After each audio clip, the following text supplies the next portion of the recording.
Kumusta mga kababayan? Napakagandang balita ang ating hatid sa inyo ngayon.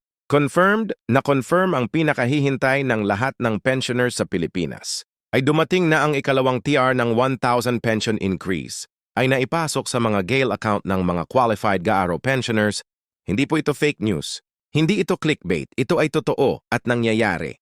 De ngayon, ako po si Your Name at ngayong araw, ihahatid ko sa inyo ang pinakdetalyadong impormasyon tungkol sa bagong pension increase na ito. Maaring nagtataka kayo.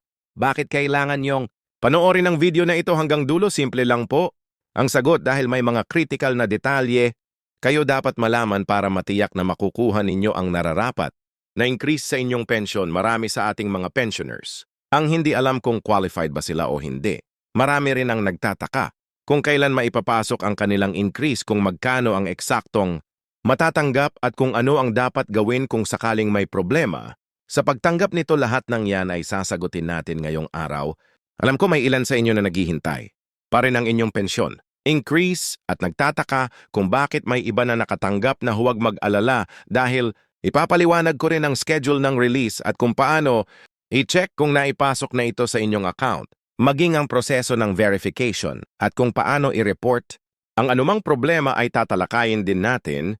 Bukod sa impormasyon, may dala rin akong exclusive na tips kung paano ninyo mapapakinabangan ang dagdag sa inyong pensyon at kung paano maiiwasan na mabiktima ng mga scammer na sinasamantala ang pension increase na ito. Ilang beses na po akong nakatanggap ng mga mensahe mula sa mga pensioners na nabiktima ng mga manloloko at ayaw kong mangyari iyon sa inyo. Kaya naman tumutok lang kayo i-like at i-share ang video na ito at makikinig tayo sa mga karanasan ng ating mga kababayang pensioners na nakatanggap na ng kanilang ikalawang transe ng pension increase. Ready na ba kayo? Simulan na natin.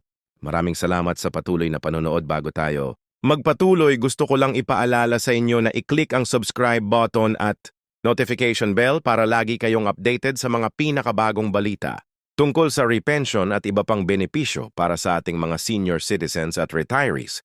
Bilang isang dating employee mismo ng NGS personal na advocacy ko ang tumulong sa ating mga kababayan na lubos na maintindihan at mapakinabangan ng mga benepisyong mula sa gobyerno na ayon talakay natin ng detalyado ang pinakabagong development sa AO pension increase noong 2001 inaprubahan ng nakaraang administrasyon ng 2,000 pension hike.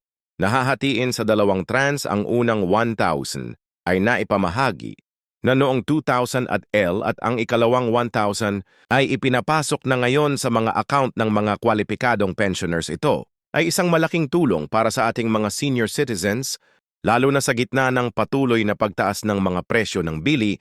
Ayon sa opisyal na pahayag ng SSS, ang ikalawang TR ay inumpisahan ng ipamahagi.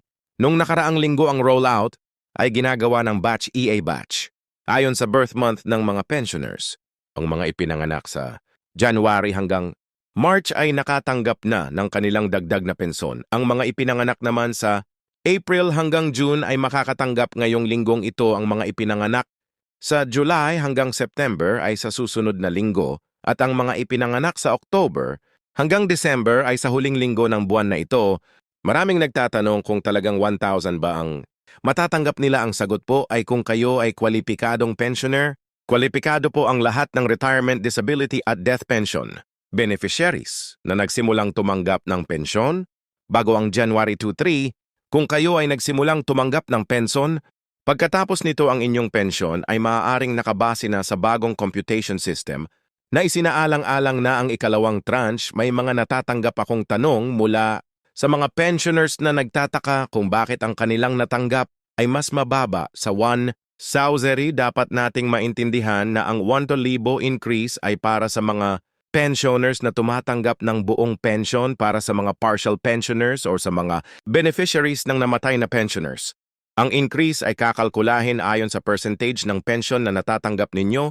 Halimbawa, kung kayo ay isang dependent na tumatanggap ng 50% ng pension ng namatay na miyembro, ang inyong increase ay magiging 500 lamang. Maraming pensioners din ang nagtataka kung automatic ba ang pagtanggap ng increase or kailangan pa bang mag-apply. Ang mabuting balita po ay automatic ito.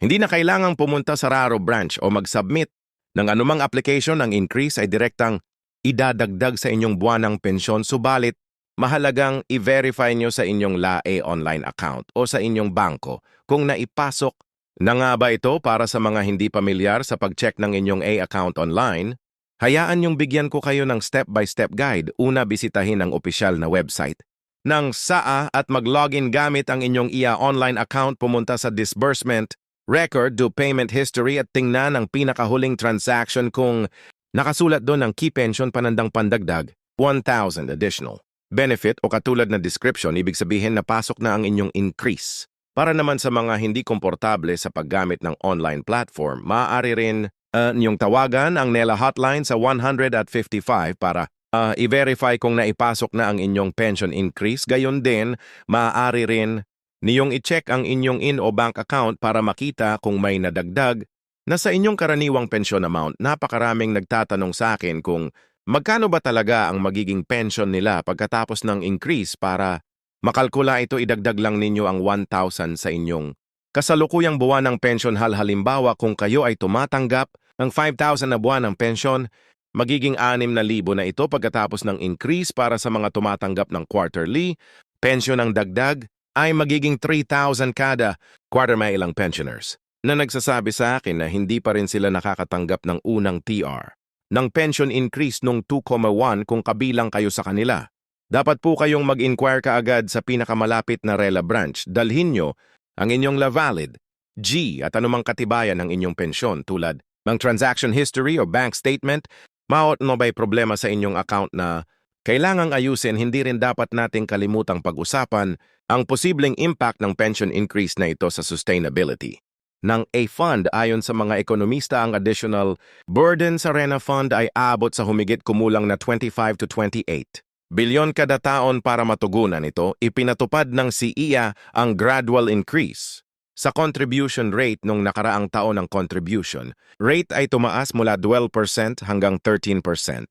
At maaaring tumaas pa ito sa mga susunod na taon. Ito ay kinakailangan para masiguro ang sustainability ng SEF fund para sa mga future pensioners. Marami ring nagtatanong kung may retroactive payment ba para sa mga buwan na nakalipas mula ng aprubahan ang ikalawang tranche. Sa kasamaang palad, wala pong retroactive payment. Ang 1,000 increase ay magsimula lang sa buwan na ito at hindi ito retroactive mula ng aprubahan ang ikalawang tranche. Ngayong dumating na ang dagdag na pensyon, nais kong magbigay ng ilang praktikal na mga payo kung paano ninyo mapapakinabangan ito ng husto. Una, maaari ninyong isaalang-alang na ilaan ang bahagi nito sa inyong emergency fund sa gitna ng hindi inaasahang pandemya at iba pang sakuna. Napakahalaga na mayroon tayong nakatagong pera para sa mga emergency situation.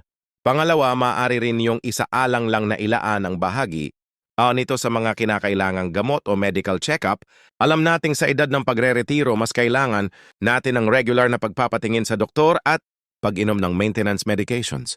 Pangatlo, kung mayroon pa kayong sobra, maaari niyong isaalang-alang ang pag-invest nito sa mga low-risk investment options tulad ng time deposit or government bonds. Bagamat maliit ang kita, at least ay nagkakaroon pa rin ng dagdag na halaga ang inyong pera. Kaysa sa napakahalaga rin na pag-usapan natin dito ang tungkol sa mga pension loan scams na lumalaganap tuwing may bagong announcement tungkol sa pension increase. May mga scammer na nagpapakilalang ES employees at nangangako na mapapabilis ang pagkuha ng inyong pensyon increase kung magbibigay kayo ng pera o personal information. Huwag kayong maniwala, kaya nga ay hindi naniningil ng anumang bayad para sa proseso ng pension increase at hindi rin nila kayo tatawagan para hingin ang inyong personal at banking information. Kung makatanggap kayo ng mga ganitong tawag o mensahe, agad itong i-report sa RAA at sa inyong local police station. Tandaan po natin na ang pagiging mapanuri at maingat ay ang pinakamabuting depensa laban sa mga scammer. May mga nagtatanong din sa akin kung paano kung wala silang N-account para sa mga pensioners na tumatanggap ng pension sa pamamagitan ng check. Makakatanggap pa rin kayo ng dagdag na 1,000 sa susunod ninyong pensyon. Check para sa mga tumatanggap naman ng pension sa pamamagitan ng pension loan at Maunlad cards. Automatic ding idadagdag ang 1,000 increase sa inyong buwan ng allowance